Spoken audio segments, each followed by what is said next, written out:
팩 제로, 정보 제로, 그야말로 취업 준비 제로인 취준생을 위한 취업정보쇼 취업을 부탁해. 안녕하세요. 안녕하세요. 네, 오늘도 취업의 문을 향해 힘차게 달려볼까요?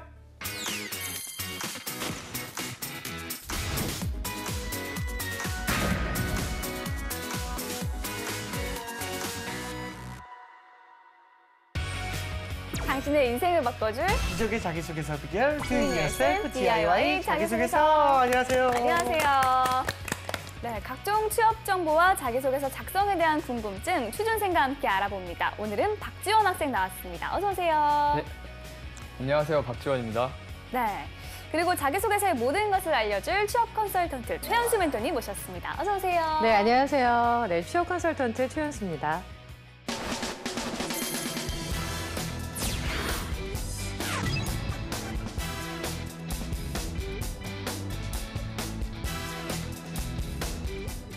네, 오늘 자기소개서의 주인공은 어떤 분일까요? 오늘의 주인공 너를 보여줘. 나왔습니다. 이 KT의 IT 서비스 개발 운영직 지원자인데요. 국내 대표 통신사 중에 하나입니다. 네. 모르는 이들은 전혀 없겠지만 또 우리 선생님께서 설명 한번 해주시죠. 네, KT는 대한민국의 대표적인 통신사 중에 하나죠. 1981년에 창립이 됐고요. 한국전기통신공사가 그 전신입니다. 좀 설명을 드리자면 1993년에 전국전화 2천만 회선을 좀 돌파했고요. 이동통신 서비스, 초고속 인터넷 강국 도약 등 국내 IT 발전을 좀 이끌어왔고요. 2006년에 세계 최초로 와이브로 상용 서비스를 시작하기도 했고요. 2008년 11월에 본격적으로 실시간 IPTV 시대를 좀 개막하기도 했습니다. 그리고 우리 그 인공지능 네. 기가진이 아시죠? 네, 알아요. 2017년 1월에 또 출시를 해서 사람들에게 또 이슈가 되기도 했고요. 최근에는 이제 그리고 또한 이제 해저 케이블 산업도 적극적으로 참여하고 있어서요. 해외 서비스를 할 때 접속할 때에는 가장 강점을 보이는 것도 있습니다. 그리고 또한 그 NCP 컨소시엄 참여해서 국내에서 유일하게 미국과 직결되는 케이블의 사용권을 갖고 있기도 하는데요. 이 NCP 사업은요, 그 2018년에 서비스가 시작이 된다고 합니다. 자, 최근에는 그 현빈을 모델로 해서 4차 산업혁명을 대비해서 그 People and Technology라는 타이틀을 걸고 광고를 하고 있죠. 앞으로 KT만의 색깔로 어떻게 우리 통신 업계를 이끌어갈지 좀 주목이 된다고 볼 수 있겠습니다. 알겠습니다. 일단은 KT가 상반기에 대단합니다. 6,000명이라는 어마어마한 숫자를 채용을 했다고 했는데 이 정부의 그 일자리 정책에 맞춰서 하반기 채용도 좀 당연히 늘릴 것이 아니냐 이런 반응이 있습니다. 요 이전과 비교하면 좀 어느 정도일까요, 이게? 네, 2017년에는 이제 채용 규모가 1만 1,000명 수준이에요. 그래서 전년 대비 10%가 증가를 했습니다. 상반기 6,000명 이상을 채용한 데 이어서 하반기에 4,000명을 더 추가로 채용할 계획이라고 하는데요. 네. KT가 추진한 일자리 정책을 보면 2015년부터 개통 ASB 콜센터 인력 9,000명을 정규직화했고요. 계열사에 편입을 시켰다고 밝히기도 했습니다. 그리고 일자리 질이 높아지면서 이직률이 좀 낮아지고 있는 상황이고요. 현재는 이제 고객 만족도가 향상이 되고 회사 경쟁력 제고의 선순환 구조를 좀 만들어져 가고 있다고 합니다. 자, 이대산 KT 경영관리 부문장의 부서장은요. KT는 서류 전형이나 면접에서 출신지나 학점, 어학 점수 이런 것들, 직무와 무관한 것들을 좀 약간 항목을 제외하고요. 그 결과에 의해서 실무 중심의 역량이 뛰어난 인재를 선별할 수 있었다고 얘기를 합니다. 그래서 청년 실업의 해소 그리고 양질의 근로 환경을 마련하기 위해서 적극적으로 인재를 채용하는 데 힘을 모으고 있다고 하니까요. 그리고 또 적극적으로 노력하고 있다고 하니까 취준생들이 긍정적인 좀 약간 기대를 해볼 수 있을 것 같다는 생각이 듭니다. 알겠습니다. 지원 학생의 경우에는 그 어떤 회사가 좀 좋은 회사를 생각을 하나요? 일단 좋은 경영자가 좋은 경영으로 회사 이미지를 구축하는 것도 좋다고 생각하는데 제가 예전에 한 글을 봤었는데 세계적인 호텔, 리츠 칼튼 호텔이 있는데 여기에서 경영자가 내세운 원칙이 신사숙녀를 대접하는 여러분들도 신사숙녀이다. 이렇게 그 직원들에게 그런 문구를 심어서 존중받는 문화를 만들고 있더라고요. 네. 그래서 아마 이러한 기업이 제 생각에는 좋은 기업이 아닐까 그렇게 생각합니다. 네. 우리 보미 씨 같은 경우에는 좋은 기업은 뭐라고 생각을 하십니까? 좋은 기업이요? 네네. 내가 갈 수 있는 회사. 내가 못 가면 아무 소용이 없잖아요. 그렇죠. 명쾌한 답변입니다. 명쾌하네요, 이거. 네. 그렇기 때문에 우리가 KT에 입사하려면 꼭 알아야 할 팁 어떤 게 있을까요? 네. 자기소개서처럼 너무 문장을 이렇게 질문으로 엮는 거 아닙니까? 이 프로그램만 계속하다 보니 그렇게 그렇죠. 되네요. 저희도 네. 어쩔 수 없이 그렇게 네. 될 수밖에. 어떻게 해야 됩니까? 저도 정직하게 답변을 해야 하나요? 좀 설명을 좀 드릴게요. KT 같은 경우는요, 스펙 초월 채용으로 굉장히 이슈가 되고 있죠. 특히 그 KT 스타 오디션 같은 경우는요, 네. 2017년에 서울, 대전, 대구, 부산, 광주 등 전국 단위로 실시가 됐습니다. 예전에 달인 오디션과 스타 오디션을 단일화했는데 스펙 없는 서류 면제라는 파격적인 조건으로 화제를 모았는데요. 200여 명의 참가자들이 5분 동안 3명의 면접관 앞에서 자신이 왜 KT에 적합한 인재인지 프레젠테이션을 실시를 했습니다. 네. 절대 평가 기준으로 인원을 선발하게 되고요. 계속 지속적으로 강조하는 얘기지만 어떤 직무에 관련된 내용에 대해서 좀 약간 전문 지식과 더불어서 다양한 경험을 통해서 컨텐츠 좀 많이 키우시고요. 직업 기초 능력을 향상시키는 게 필요할 것 같습니다. 좀 차고 좀 얘기하면 네네. 그 KT 면접의 경우는 꼬리 물기 면접이 진행이 된다고 해요. 그래서 꼬리 물기 면접으로 진행하게 되면 웬만큼 깊이 있는 지식을 갖고 있지 않고서는 결국은 바닥이 드러나게 되어 있기 때문에 평상시에 지식을 쌓고 깊이 있게 연구하는 것도 필요하다고 합니다. 네. 알겠습니다. 자, 그렇다면 오늘의 주인공이 관련 직무에 얼마나 적합한지 먼저 프로필부터 보도록 하겠습니다. 네. 여성분이시고요. 네. 취미와 특기가 보드게임하기, 드럼입니다. 전공은 정보시스템학과고요. 학점이 4.04점입니다. 높네요. 높네요. 졸업 예정이라고 하고요. 자격증으로는 정보처리기사 그리고 한국사 1급을 보유하고 있고요. 어학 점수는 토익이 885점, HSK가 6급 256점이라고 합니다. 대내외 활동으로는요. 밴드 동아리 2년 8개월, 구립도서관 봉사활동 2개월의 경력이 있습니다. 그렇군요. 이 밴드에서 2년을 넘게 활동을 했네요. 네. 특히 드럼이라고 쓴 거 보니까 뭐 드러머로 활동을 일단 한 것 같습니다. 네, 저는 좀 자격증이 눈에 띄었는데요. 정보처리기사 자격증이 있더라고요. 네. 아무래도 IT 서비스 개발 운영직을 지원하고 있는데 좀 플러스 요인이 될 수 있을까요? 네, 플러스 요인이 될 수 있겠죠. 네. 아무래도 컴퓨터 활용 능력을 잘 보여줄 수 있는 것들, 정보 처리 능력을 보여줄 수 있는 것들에 있어서는 정보 처리 기사 자격증이 어떻게 보면 가장 대표적으로 보여줄 수 있는 것 중에 하나가 아닐까 싶어서 플러스 요인이 된다고 할 수 있겠습니다. 네. 알겠습니다. 우리 지원 학생은 그 주인공의 프로필 보고서 이제 특별히 인상이 남는 부분이 있나요? 저 같은 경우는 그냥 네. 취미가 뭐 보드게임하기, 특기가 드럼 이렇게 해서 조금 오락적인 요소를 즐겨 적은 듯한 모습이 있고 따로 특별한 점은 보이지 않는데 제가 한 가지 궁금한 게 있는데 네. 이게 취미와 특기 이게 자기소개에 얼마나 많은 영향을 끼치는지가 궁금하거든요. 업무와 관련되어서 어떻게 연결이 되느냐가 굉장히 중요할 것 같습니다. 어떠한 취미냐, 어떠한 특기냐는 중요한 게 아니라 이 과정을 통해서 본인이 느낀 점, 그 과정을 통해서 배운 점, 그 과정을 통해서 소통하면서 내가 역량을 키워온 것들을 바탕으로 실제로 직무에 어떻게 활용할 수 있는지가 중요한 것 같아요. 우리 질문할 때 면접 볼 때도 제 취미는 무엇입니까? 라고 물어본다면 정말 취미가 궁금해서 물어볼까요? 아니고요. 네, 그 취미를 왜 갖고 있으며 그 취미를 바탕으로 어떠한 성향을 갖고 있고 사람들과 어떻게 조화를 이루고 조직 내에서 어떠한 역할을 하는지를 보기 위함입니다. 그래서 취미가 무엇이냐, 특기가 무엇이냐보다는 어떠한 취미를 통해 어떻게 살아왔는지, 지내왔는지가 더 중요하다고 볼 수 있겠습니다. 알겠습니다. 그러면은 지원자가 쓴 자기소개서 보면서 지원 분야에 적합한 인재인지 확인해 보겠습니다.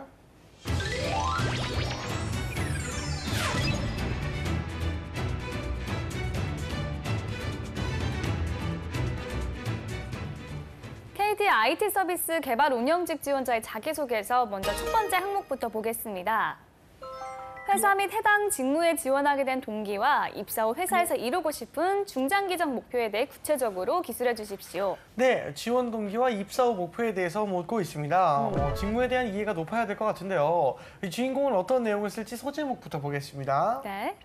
미래를 선도하는 기업, 목표와 부합하는 회사. 회사 회사 슬로건이 새로 정한 건 아닐까 하는 생각이 드는 제목이네요. 예. 네, 소제목 어떻게 보셨나요? 네, 아마 지원 동기를 약간 어필하기 위해서 작성한 소제목이라고 보여지긴 하는데요. 네. 본 그 자기소개서 항목에서 보고자 하는 건 회사에 대한 포커스보다는 네. 지원자의 직무에 대한 열정과 목표를 좀 약간 보여줬으면 좋겠는데 소제목에서는 그런 게 드러나고 있지가 않죠. 약간 생각을 좀 해야 됩니다. 아, 이래서 본인의 목표와 부합하는 회사였구나라고 생각하게끔 하는데요.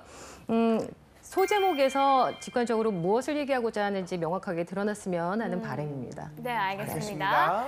자, 그러면 실제 어떤 내용을 담고 있는지 제가 한번 읽어보도록 하겠습니다. 미래를 선도하는 기업, 목표와 부합하는 회사. 어린 시절 로봇이 비서로 있는 집을 상상하곤 했습니다. 사실 누구나 미래에는 로봇이 집집마다 하나씩 있지 않을까 하는 생각을 하였을 것입니다. 어린 시절 꿈꾸던 일이 실현이 되었습니다. 올해 초 KT에서 세계 최초 인공지능 TV 기가지니를 출시하였습니다. 저는 소프트웨어 개발자를 꿈꾸는 사람으로서 사람들의 생활을 더 편리하게 해주는 서비스를 개발하고 싶다는 생각을 항상 하였고 KT의 목표와 부합한다고 생각하여 지원하게 되었습니다. 현재 KT는 기가지니를 TV뿐만이 아니라 자동차 등 여러 분야에 접목시켜 사람들의 생활을 더욱 편리하게 할 놀라운 인공지능을 개발하고 있는 것으로 알고 있습니다. KT에 입사하여 여러 분야의 기가지니를 접목시키는 개발을 하고 싶다고 생각하였습니다. 저는 소프트웨어 개발자가 되기 위하여 중요한 것은 IT 전문 지식이라고 생각하였습니다. 저는 현재 컴퓨터 공학부를 다중 전공하고 있고 컴퓨터 관련 과목들을 모두 우수한 성적으로 이수하였습니다.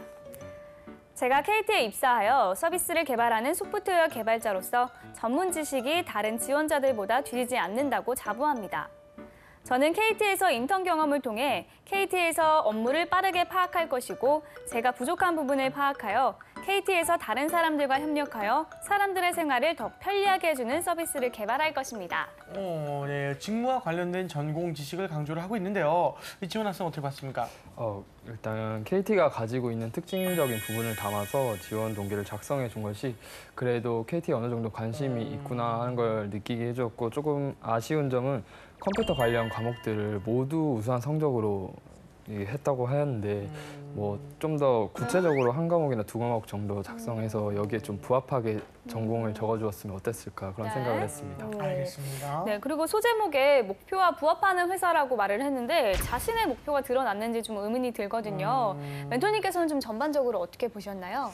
네, 좀 전체적으로 보면 본인의 직무와 관련해 습득한 뭐 역량들을 좀 약간 나열을 해놓긴 했습니다만 네. 명확하게 목표가 무엇인지 그리고 KT의 목표와 부합하다고 했는데 정확하게 부합되는 그 목표가 무엇인지에 대해서는 명확하게 좀 약간 나오고 있지 않아서 그 부분이 좀 아쉽습니다. 뭐 로봇이 비서로 일하는 집을 상상했다는 내용으로 시작한 것은 흥미롭게 시작이 돼서 재미가 있었었는데요. 그 다음에 여러분 물음표 뜨지 않으셨나요? 어린 시절 꿈꾸던 일이 실현이 되었습니다라고 해서 명확하게 했지만 우리는 현재 비서를 로봇으로 두고 있지 않습니다. 그러니까 글을 쓸 때에는 조금 더 세심하게 좀 약간 표현을 해주었으면 좋겠다는 생각이 들고요. 특히 지원 동기와 입사 후 포부를 쓰게 되면 많은 분들이 하시는 것 중에 하나가 본인의 자랑을 나열하고 나의 역량을 강조하고 그리고 끝이에요. 지원 동기, 왜 내가 이 일을 하고 싶은지에 대해서 막 설명을 조금 더 앞쪽에 구체적으로 해주시고 그래서 지원했고요. 앞으로 내가 입사하게 된다면 이러한 저의 지원 동기와 포부를 바탕으로 무엇을 이뤄나가겠습니다. 구체적으로 어떠한 역량을 발휘하여 어떠한 기여를 하겠습니다라고 해서 설명을 좀 해주시면 좋겠고요. 아까 말씀하신 것처럼 어떠한 역량에 있어서도 뭘 배웠는지 어떠한 것인지 구체적으로 표현해주면 좋겠고요. 중장기적인 그런 목표를 작성할 경우에는 핵심되는 직무에 대한 이해를 바탕으로 구체적인 계획을 좀 수립을 하셔야 되겠죠. 많이 연구하시고 노력하시면 좋을 것 같습니다. 네. 알겠습니다. 계속해서 다음 항목 살펴보겠습니다.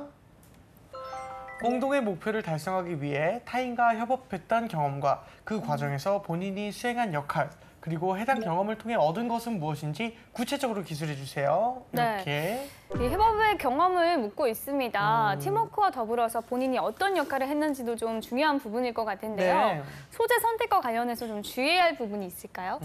네, 소재 선택을 하다 보면 늘 얘기하지만 자기를 어필하기 위해서 주변 사람들과의 관계 속에서 어떻게 협업을 해야 될지 잘 안 나타나는 경우가 좀 많이 있거든요.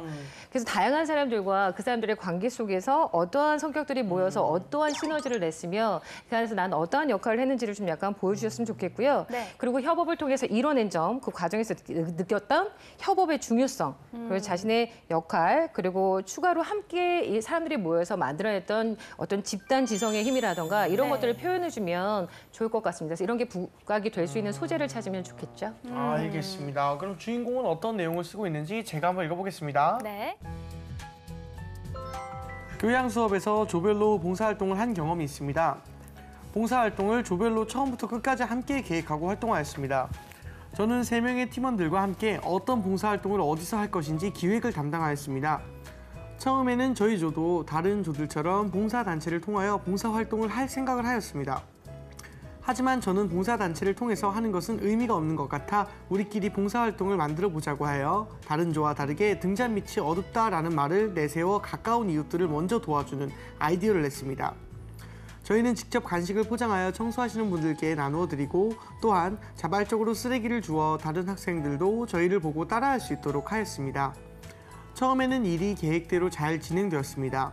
하지만 시간이 지날수록 몇몇 팀원들이 봉사활동에 빠지기 시작하였고 참여를 잘 하던 팀원들의 불만이 커져갔습니다. 저는 분란을 조정하기 위해 봉사활동에 빠진 팀원들을 한 명씩 개인적으로 만나서 적극적으로 설득하였습니다. 많은 사람들이 조별 활동에서 팀원들이 잘 참여하지 않아 힘들어하다가 결국 포기하고 혼자 하는 사례들이 많이 있습니다. 하지만 저는 팀원들을 포기하지 않았고 결국 같이 잘 해낼 수 있었습니다. 네. 협업의 경험과 그 속에서 자신의 역할을 묻는 질문이었는데요. 좀 지나치게 본인의 역할만 강조된 것이 아닌가라는 생각이 좀 듭니다. 네. 지원 학생이 만약 조별 활동을 한다면 이와 다르면서도 자신을 어떻게 부각할 수 있을까요? 일단 저 같으면 마지막 문장은 조금 뺐을 것 같다는 생각을 했어요. 저는 팀원들을 포기하지 않았고 이게 조금 자기를 강조하는 부분이 아닌가라고 생각을 했고 또 타협이랑 협동을 통해서 이거를 이끌어냈다는 구체적인 기술하는 부분이 조금 빠진 것 같아서 아쉬워서 두 가지 키워드를 넣어서 뭐 얻는 것을 강조한다면 뭐 모두와 자신 두 개 다 부각할 수 있지 않을까 그렇게 생각합니다. 괜찮은 생각인 것 같아요. 좋네요. 네. 알겠습니다.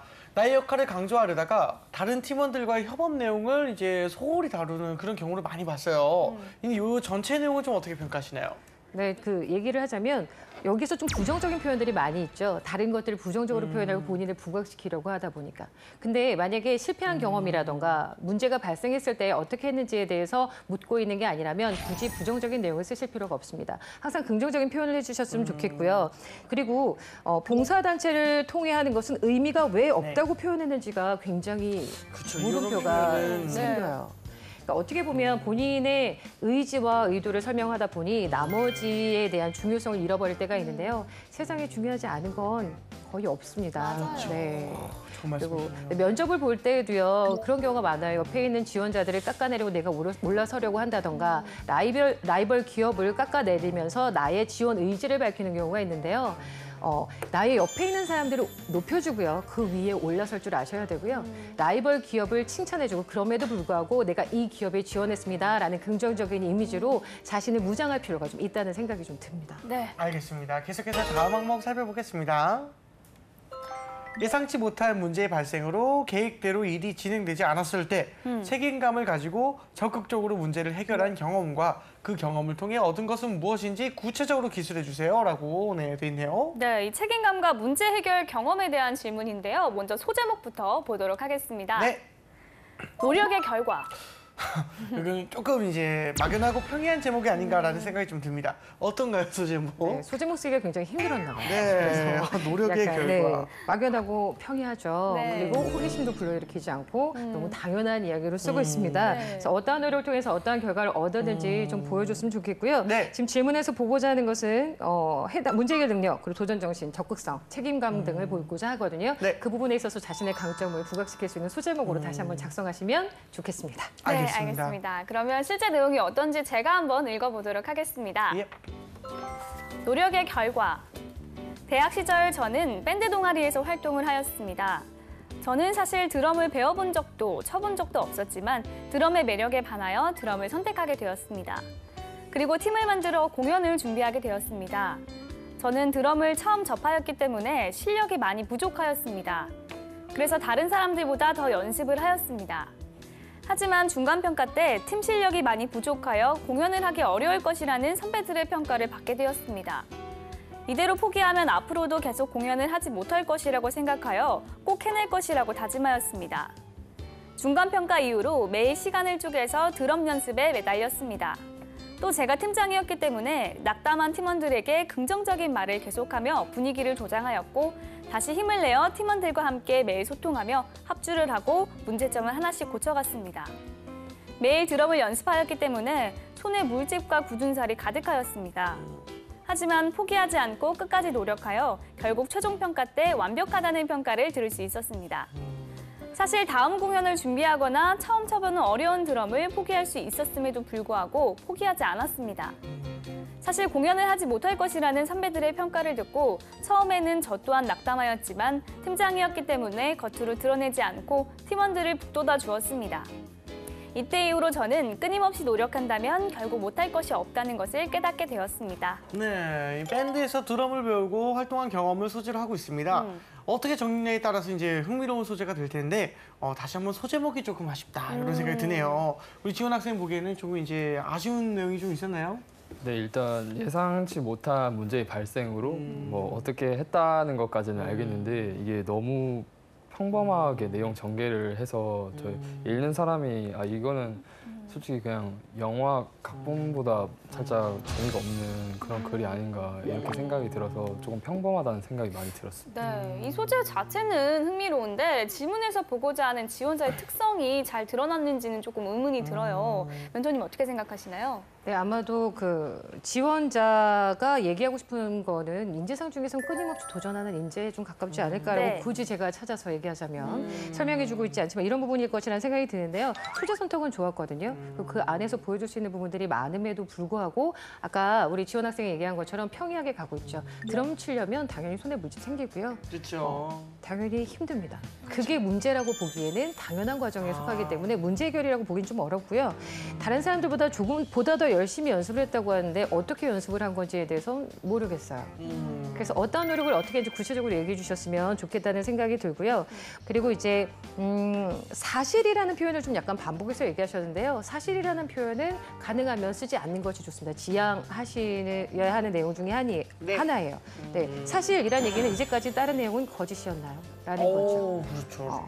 이런 것들에 대해서 좀 약간 주의를 좀 해주셨으면 좋겠고요.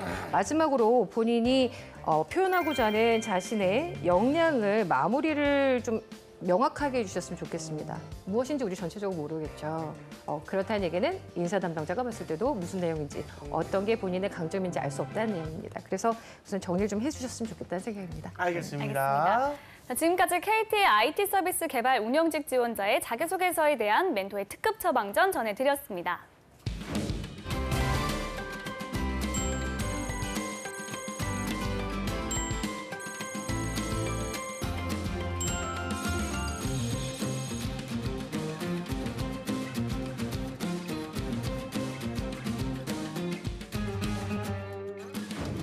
네, 이번에는 오늘의 출연자 지원 학생이 나설 차례입니다. 네. 오늘 살펴본 자기소개서 항목 중 한 항목을 직접 써왔죠? 네, 멘토님께서 미리 써야 할 방향에 대해 알려주셨고 그걸 바탕으로 짧게 써봤습니다. 여러 항목 중에 어떤 내용에 대해서 쓴 건가요? 네, 제가 써본 항목은 두 번째 항목인데요. 네. 협업 경험과 그 속에서의 역할에 대한 것입니다.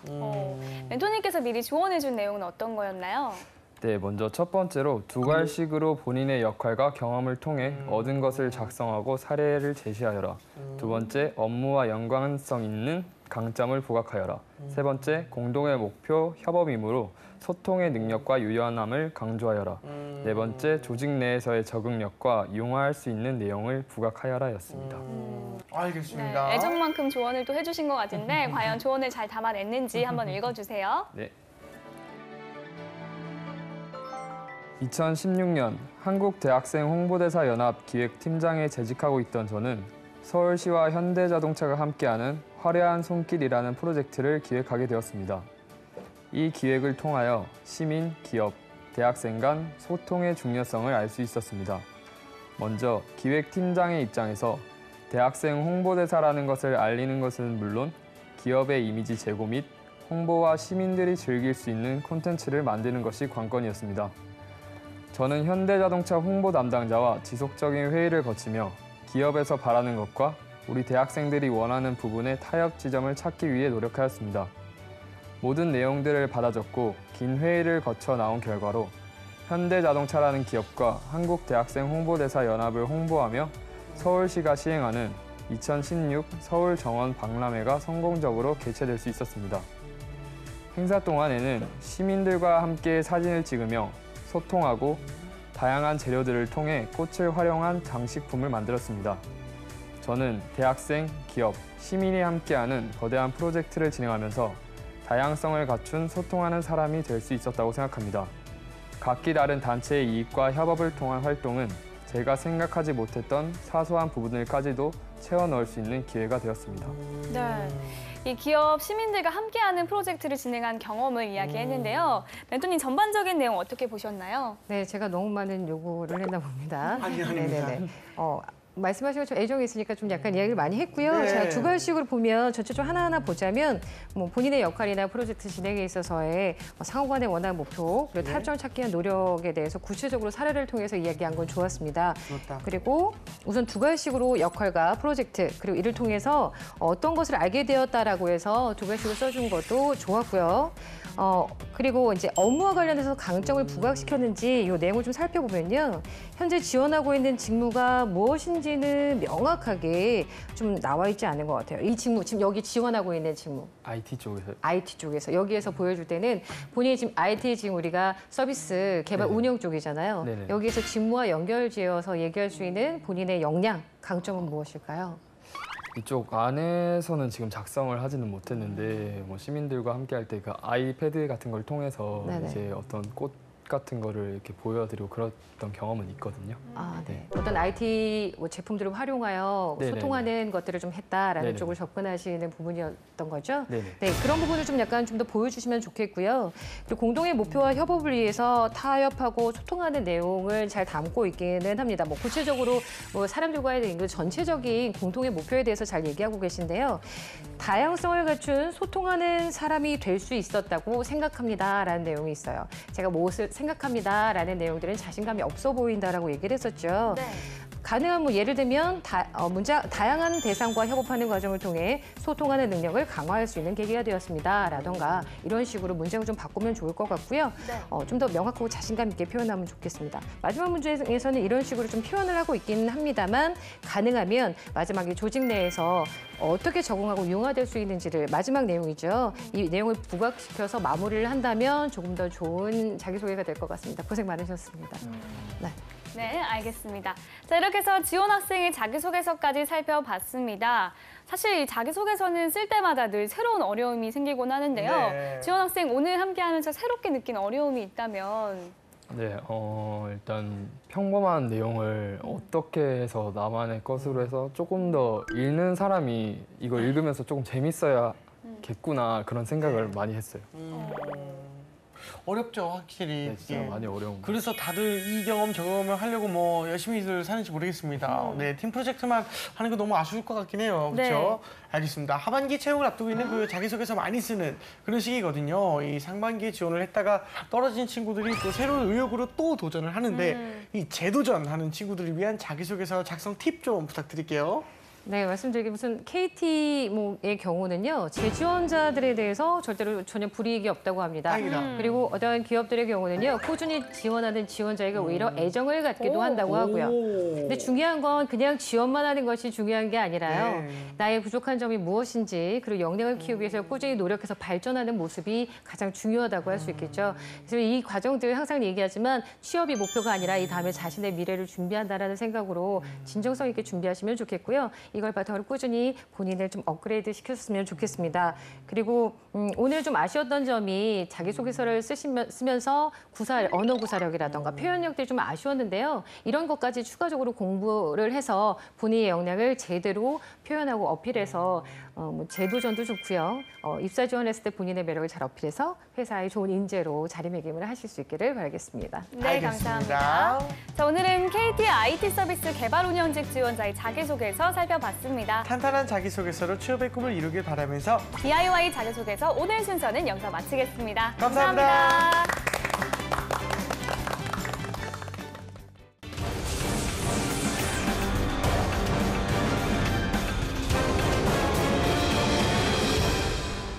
본격 취준생 토론 배틀 쇼! 취준생들이 알고 싶어하는 진짜 이야기를 들려드립니다. 취업에 관한 고정관념과 편견을 깨드리겠습니다. 답! 안녕하세요. 안녕하세요. 네, 오늘 취준진담 함께해 주실 정철상 교수님, 강민현 대표님 모셨습니다. 어서 오세요. 안녕하세요. 반갑습니다. 안녕하세요. 네, 그리고 고려대학교 토론 동아리 고란도란 학생들 나왔는데요. 꽃미남 토러너 최나건 학생과 오늘 처음 인사드리는 박희재 학생입니다. 어서 오세요. 네, 안녕하세요. 우리 희재 학생 자기소개 한번. 저는 사실 굉장히 긴장되는 바도 크고 또 저기 앉아있는 최나건 학생과 비교되기도 조금 두렵긴 한데 그래도 최선을 다해서 열심히 하도록 하겠습니다. 알겠습니다. 좋습니다. 예. 나건 학생이 선배인가요? 후배인가요? 동아리로는 선배고요. 학번으로는 제가 선배입니다. 오, 미묘한 관계. 그러게요. 알겠습니다. 목소리가 약간 그 밀정의 엄태구 씨 느낌 나지 않나요? 좀 약간? 예. 그렇네요. 목소리 참 좋습니다. 네, 알겠습니다. 오늘 멋진 토론 기대하겠습니다. 감사합니다. 재한 씨, 올해 네. 인기 많았던 드라마 중에 뭐 생각나는 거 있나요? 저는 그 약간 매니아적인 성향이 좀 있는데요. 네네. 그 청춘시대라는 드라마 아십니까? 네네, 알죠. 아시나요? 네. 다들 아세요 혹시? 그럼요. 그 여대생 5명에서 이제 룸메이트 이야기인데요. 오, 참 설레이고 막 그냥. 여대생이 나와서. 이거 뭐 그러면 좀 이상해지니까요. 예. 네, 저도 한번 물어봐 주세요. 혹시 뭐가 좋았냐 물어보면 태양의 후예라 말할 거잖아요. 들켰네. 그렇죠. 들켰네. 예. 맞아요. 저는 뭐니 해도 올해 네. 태양의 후예가 최고의 드라마가 아닐까 생각이 드는데요. 그렇죠. 네, 유시진 대위로 나왔던 송중기 씨 너무 멋있지 말입니다. 그렇습니다. 이 태양의 후예에서 송중기 씨가 맡은 유시진이라는 인물의 예. 직업이 군인이었잖아요. 예. 이 드라마 이후에 군인의 인기가 굉장히 높아졌다고 해요. 태양의 후예 방영 직후에 진행된 특전 부사관 모집 경쟁률이 이례적으로 높은 수준을 기록했다고 하는데요. 최근에 이런 현상이 또 나타나고 있다고 해요. 네, 육사와 공군사관학교 입학 경쟁률이 그것을 보여주고 있는데요. 네. 공군사관학교의 경우 내년 초에 입학할 생도 205명 모집에 총 지원이 8,005명이 지원을 해서 경쟁률이 사상 최고치인 39.0대 1을 기록했다고 합니다. 그리고 육군사관학교도 내년에 입학할 77기 생도 310명을 뽑는데 9,659명이 지원했다고 합니다. 경쟁률이 31.2대 1로 이것도 역대 최고치라고 해서 이 드라마의 인기가 이렇게 반영된 게 아닌가 하고 추측을 하고 있습니다. 군대에 가면 유시진 대위 같은 사람만 있는 줄 알고 있나 봐요. 그렇죠. 근데 정말 저 같은 사람도 있어요. 재한 씨도 멋있잖아요. 그렇게 말하면 이상해지는데.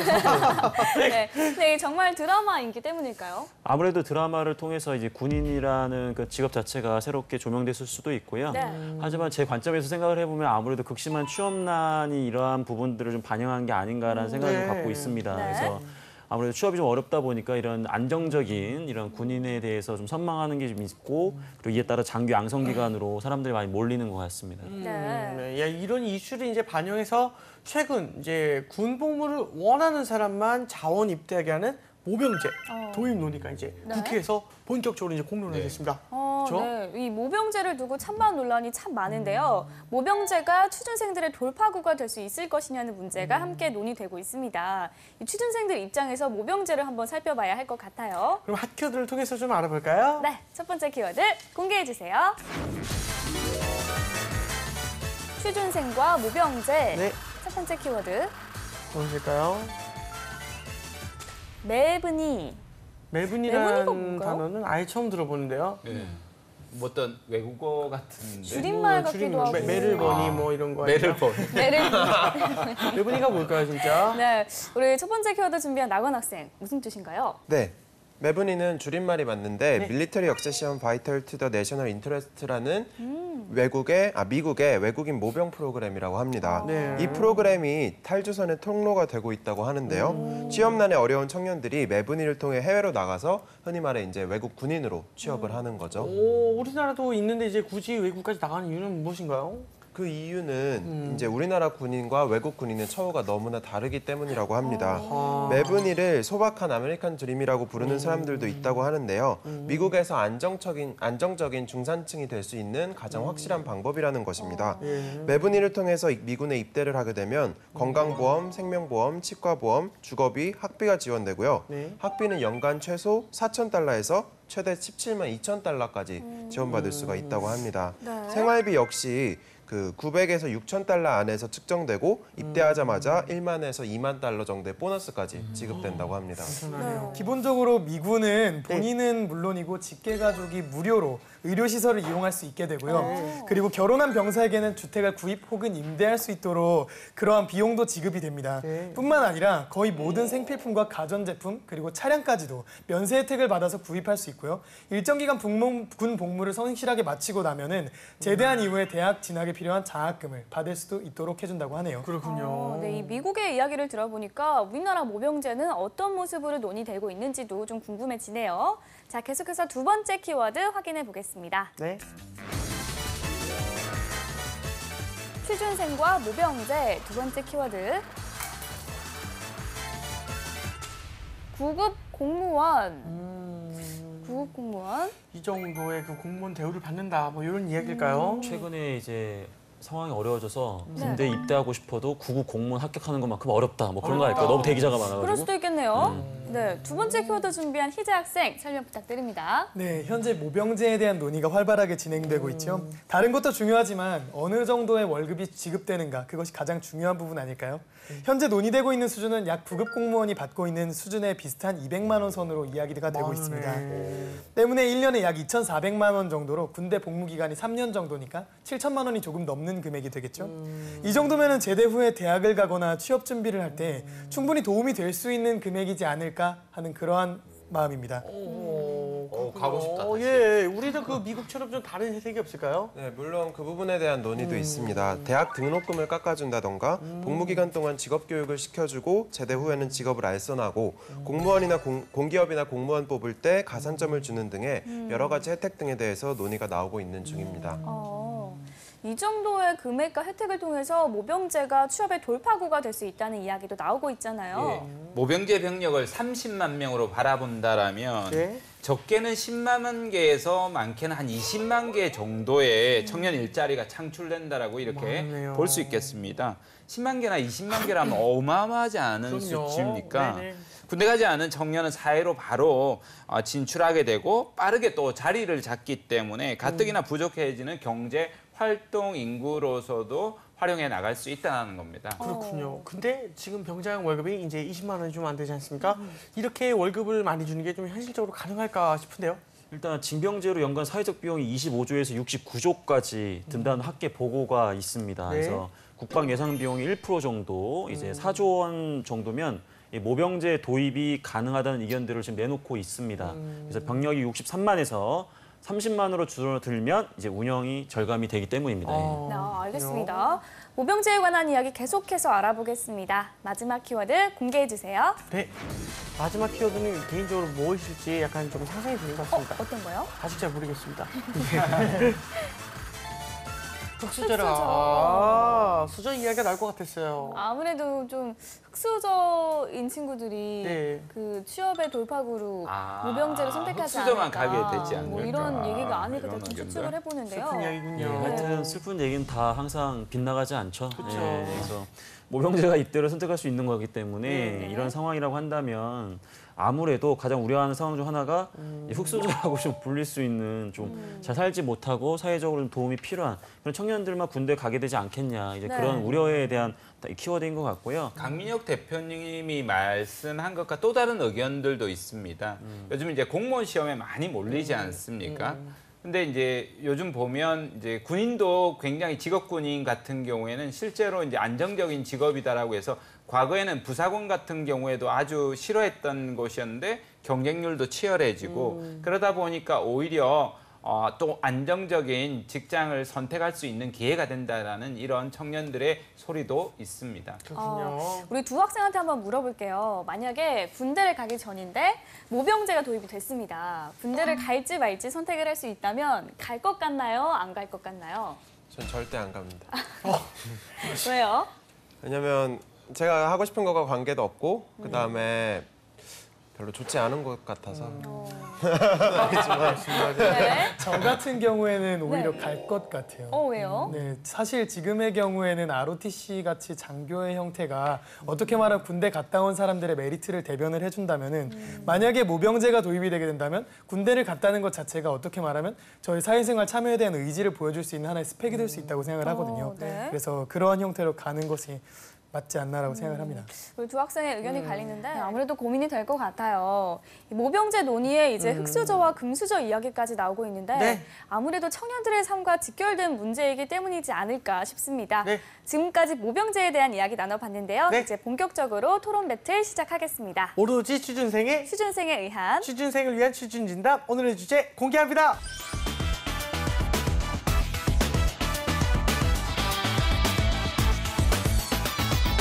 네, 오늘의 취준진담 주제는요. 모병제, 취업의 돌파구가 될 수 있나? 가능하다 대 현실성 없다입니다. 일단 취준진담 제작진 앞으로 사연 도착했는데 한번 읽어볼게요. 네. 이틀 전 갓 제대한 민간인입니다. 1년 반 동안 세상은 참 많이 바뀌었더군요. 드디어 제대했구나. 학원 등록해야지. 이제 민간인 된 지 이틀 됐는데 난 벌써 어딘가에 속박되기 싫어. 자, 그러다가 영원히 논다. 1년 반 동안 공부 안 했지? 놀다 보면 공부하기 싫어져. 바로 공부해. 같이 하자. 나 900 넘어서 굳이 학원 다닐 필요 없어. 내가 나라지를 지킬 때 너무 도입부음스러워 올렸구나. 그럼 그래. 자격증도 5개나 땄지 뭐야. 장난이네. 해외 연수도 다녀올까 생각 중이야. 1년 반 동안 넌 되게 많은 일을 했구나. 나도 그 시간에 공부했으면 지금쯤 고스펙 능력자일 텐데. 괜찮아. 남자들은 원래 다 그렇지 뭐. 기업에서도 다 이해하잖아. 그래도 군인도 그 경찰과 소방관처럼 선택하면 얼마나 좋니? 선택권이 있어도 넌 아마 갔을 거야. 금수저 아니잖아. 그런가? 그래도 그렇게 가면 월급도 많이 주고 혜택도 있고 말이야. 나만 군대 가서 3년 있는 것보다 다 같이 군대 가서 평등하게 시작하는 게 낫지 않겠어? 이 다른 애들은 24, 5에 졸업하는데 혼자 군대 다녀와서 27, 8이라고 생각해봐. 지금이 낫다니까? 아니야. 근데 가산점을 주잖아. 군대도 선택할 수 있는 의무를 줘야 된다고? 아니야. 아니야. 군대라는 것이 그 사람들에게는 각각 다른 의미이기 때문에 모병제라는 그 이슈의 찬반 논쟁이 더 뜨거운 것 같습니다. 네, 그래서 오늘 저희의 토론도 뜨거울 것 같은데요. 먼저 나건 학생부터 1분 발언 시작해 주세요. 네, 1분 발언 시작하도록 하겠습니다. 저도 궁극적으로는 모병제로 나아가는 것이 바람직하다고 생각합니다. 왜냐하면 징병제 자체가 굉장히 반인권적이기 때문입니다. 그런데 오늘 논제는 이 모병제가 취업의 돌파구인가이기 때문에 그 부분으로 논제를 한정해서 저희는 모병제가 취업의 돌파구가 될 수 없다고 주장합니다. 그 이유로는 첫째, 실현 가능성이 없고 둘째, 실질적 효과도 보장하지 못하며 셋째, 부작용만 양산하는 제도이기 때문입니다. 자세한 사항은 추후 토론 때 말씀드리도록 하겠습니다. 네, 잘 들었습니다. 네, 희재 완벽한- 학생 1분 발언 시작해 주세요. 네, 1분 발언 시작하도록 하겠습니다. 현재 대한민국 남학생들은 군대를 다녀온 이후에 정신을 차린다 이런 말 많이 들어보셨을 것 같아요. 근데 저는 거기서 이게 왜? 라는 그러한 질문으로 좀 시작하고 싶거든요. 어차피 군대 가고 나면은 지식이 단절될 수밖에 없는 현재 상황에서 과연 저와 같은 보통의 사람들은 머릿속에 남지도 않을 공부를 선택할까요? 아니면 다녀올 이후에 공부를 시작할까요? 그러므로 군대는 선택이어야 한다고 생각합니다. 누군가는 군대를 선택하고 그 이전에 자격증 등이나 이렇게 현실적으로 군대를 다녀온 이후에도 적용이 될 수 있는 공부를 하거나 혹은 놀 수도 있겠죠. 그리고 또 다른 누군가는 군대를 선택하지 않고 스스로 선택한 루트를 살아가기도 하겠죠. 공통점은 과연 무엇일까요? 과거 군대에 끌려가서 허비하는 그러한 시간이 아니라 나의 선택으로 미래를 결정할 자유를 주는 것. 과연 우리가 어느 것에 집중해야 되는지는 이미 명확한 상황이라 생각합니다. 네, 잘 들었습니다. 최근 조사에 의하면 모병제 도입에 찬성이 51%, 반대가 44%로 나타났는데요. 의견이 어느 한쪽으로 기울었다기보다는 이제 논의의 분위기가 무르익었다고 보는 게 맞는 것 같습니다. 심화되는 청년층 실업 문제에 모병제가 돌파구가 될 수 있을지 함께 의견 나눠보겠습니다. 네.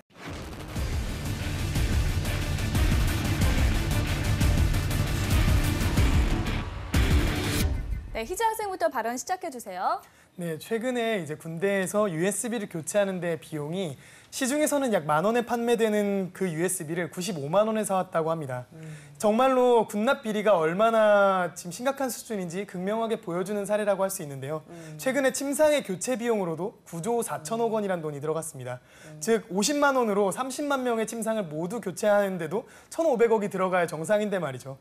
이렇게 매해마다 드러나는 방산 비리만 해도 약 1조 원 가량이고 드러나지 않는 것까지 추산을 한다면은 연간 약 7에서 10조 원 가량이 됩니다. 즉 다시 말해서 현재 40만 명의 징병을 하는데 이것이 모병제를 전환할 경우에 약 절반 가량만 한다고 얘기를 했을 때 20만 명의 취업 인원을 생산해낼 수 있는데 연간 약 4조 원 가량의 비용만이 들지 않는다라는 점인데요. 그렇기 때문에 지금 현재 모병제로 전환하는 것은 취업 시장을 문을 트여줄 수 있는데 굉장히 좋은 역할을 해줄 수 있을 거라고 생각합니다.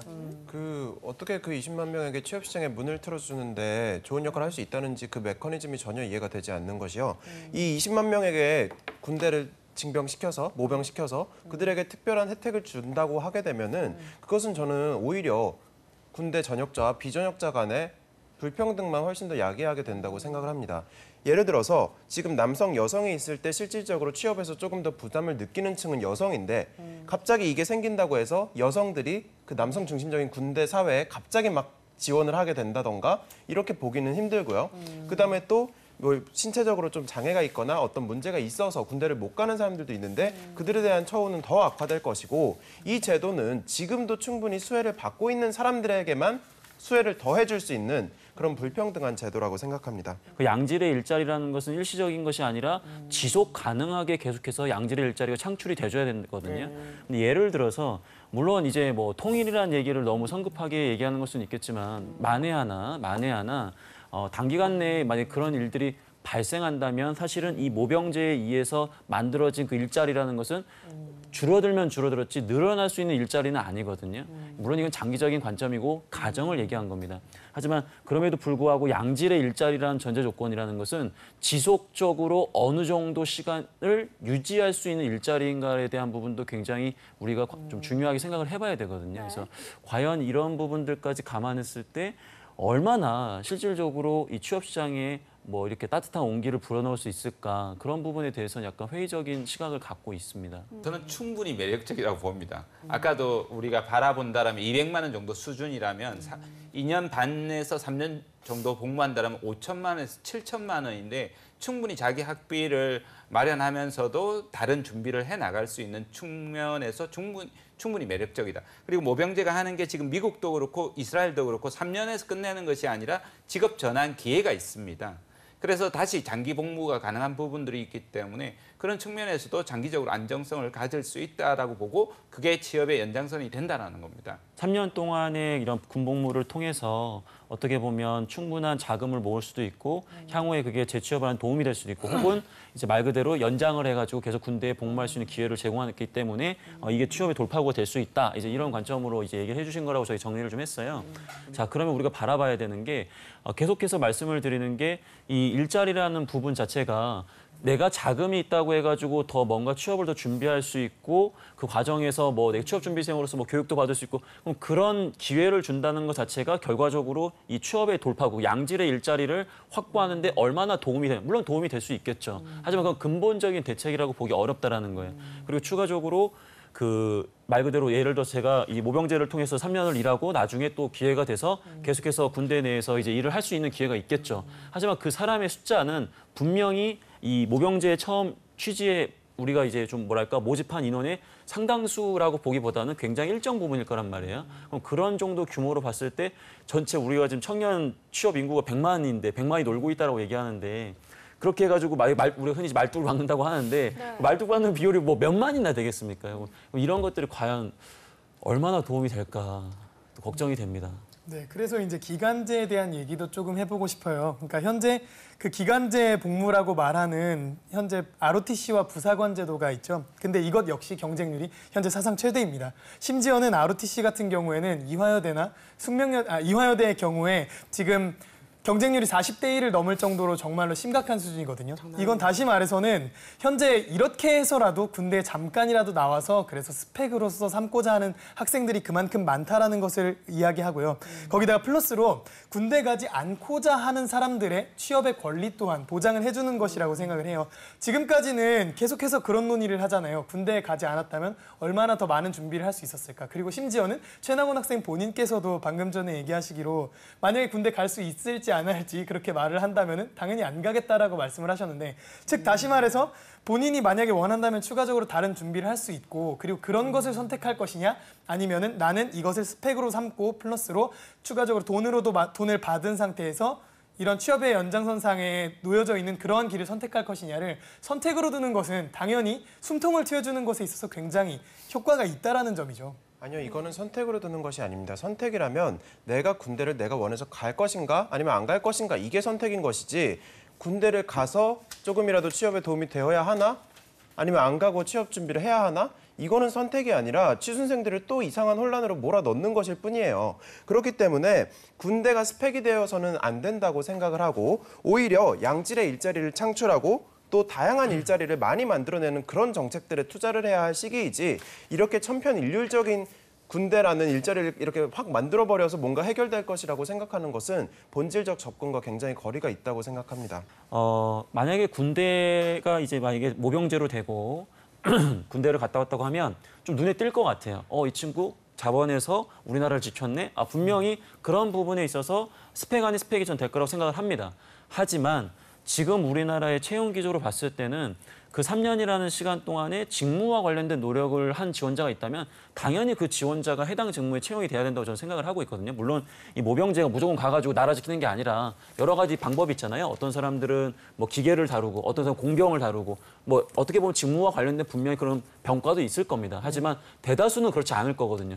전투병이라고 한다면, 예를 들어서 전투병이라고 한다면 그게 직무로서 활용될 수 있는 곳은 사실 많이 없거든요. 뭐 예를 들어서 뭐 이런 보안업체라든지 뭐 외국계 어떠한 그 용병 뭐 이런데 직무 역량으로 활용할 수 있겠지만은 3년 동안의 이러한 부분들이 과연 나중에 자기가 정말 원하는 그런 직무로 지원할 때 얼마만큼의 도움이 되겠느냐, 인생에 도움이 될 수는 있어요. 그리고 뿌듯하고 자긍심도 가질 수 있습니다. 하지만 과연 이게 취업 관점으로 바라봤을 때 그 친구들에게 장기적으로 얼마나 도움이 되느냐, 그거는 저는 봤을 때 약간 회의적이지 않나 생각이 좀 듭니다. 일단 그 부분만 그냥 먼저 말씀드리고 다른 이야기 조금 드리겠습니다.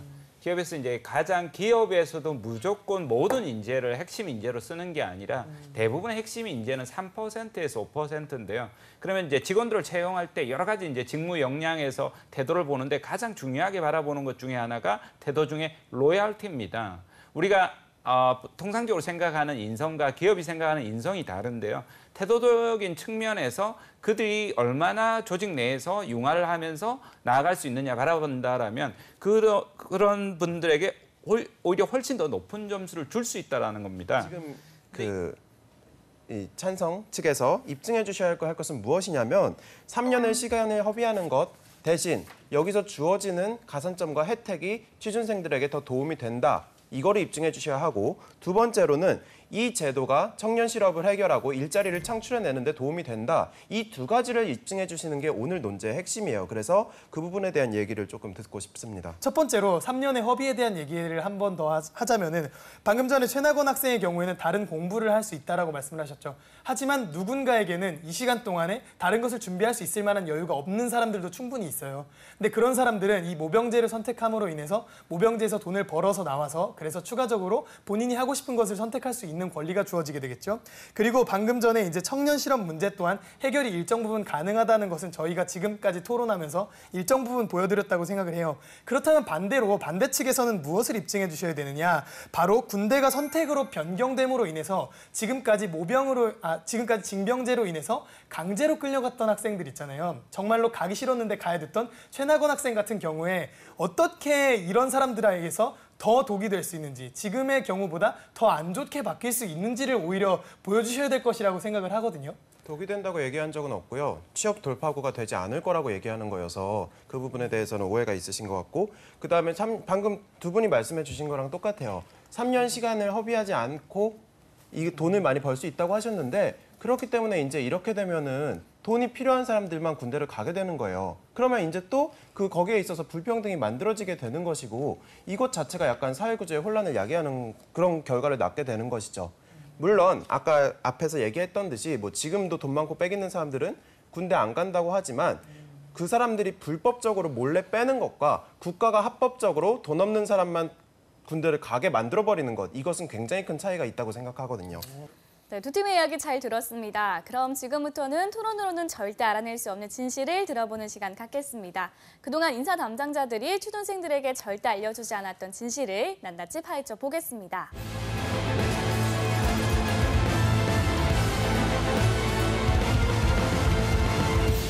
네, 먼저 희재 학생 강민혁 대표님께 질문해 주세요. 예, 방금 전에 이제 흑수저들은 반강제로 군대를 가게 될 거라는 의견이 이제 반대 측에서 나왔는데요.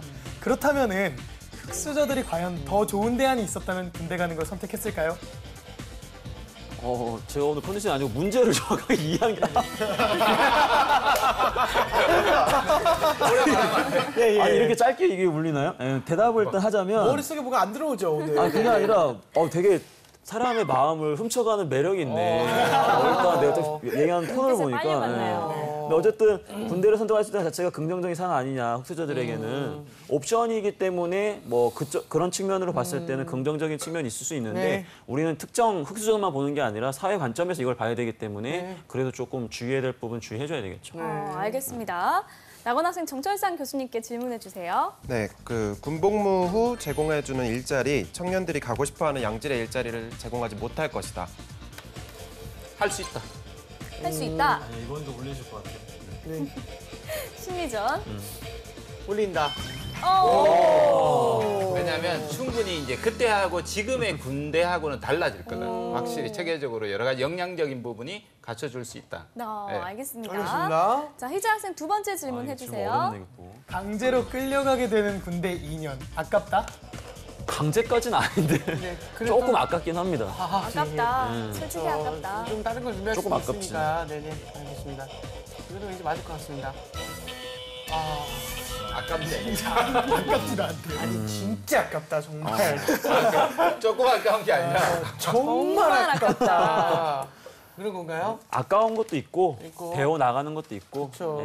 또 여러 가지이기 때문에. 다 갔다 왔기 때문에 또 네네네. 아까 뭐 정신 차린다 이런 얘기도 있는데 자신을 되돌아볼 수 있고 사회가 녹록지 않구나라는 걸 배울 수도 있는 좋은 기회일 수도 있죠. 예. 그렇죠. 오늘은 모병제가 취준생들에게 돌파구가 될 수 있을지에 대해서 이야기 나눠봤습니다. 마지막으로 최후 발언 들어볼게요. 나건 학생부터 시작해주세요. 네, 최후 발언 시작하도록 하겠습니다.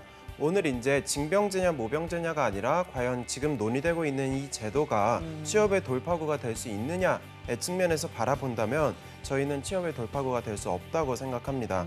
일단 취업의 돌파구를 만들기 위해서는 가장 먼저 일어나야 하는 일이 양질의 일자리를 많이 창출해 주는 것인데 거기에 이 제도는 전혀 기여를 하지 못한다고 생각을 하고요. 그리고 두 번째로 이제 청년들에게 아주 지속적이고 안정적인 직장을 주는 것이 아니라 단기간의 혜택, 약간 단기간 혜택만을 제공을 함으로써 오히려 이거는 허울뿐인 그런 제도가 아닌가 생각하고 있습니다. 그렇기 때문에 저희는 모병제를 통해서 취업 돌파구가 될 수는 없다고 생각합니다. 네, 알겠습니다. 최후 발언 해주세요. 네, 최후 발언 시작하겠습니다. 돈이 필요한 사람에게는 돈을 줍니다. 취업 준비가 필요한 사람에게는 취업 준비할 시간을 줍니다. 결국 중요한 것은 무엇입니까? 선택권을 주는 것입니다. 저희가 말씀드리고자 했던 것은 처음부터 끝까지 결국 선택권을 줄 수 있는가 없는가, 그리고 그 선택권을 주는 것이 결국 취업에 도움이 된다라는 사실이었습니다. 그렇기 때문에 방금 전에 저희가 말씀드렸던 대로 누군가에게는 가고 싶은 직장이 누군가에겐 가고 싶지 않은 직장이지만 그렇지만 그 직장을 갈 기회를 우리 모두에게 준다면 그것은 절대로 돌파구가 아니라고는 말할 수 없는 것입니다. 왜냐하면 그 누군가는 정말로 돌파구가 되었을 테니까요. 우리는 이제 이러한 돌파구를 주어야 합니다. 마치겠습니다. 네, 알겠습니다. 계속되는 그 취업난 군대 문제조차 이제 청년들의 일자리 문제로 직결되고 있는 상황입니다. 네, 모쪼록 수많은 토론을 거쳐서 청년들에게 이로운 방향으로 결정되었으면 좋겠습니다. 지금까지 취준진담 함께했습니다. 오늘 자리해주셔서 감사합니다. 감사합니다. 감사합니다.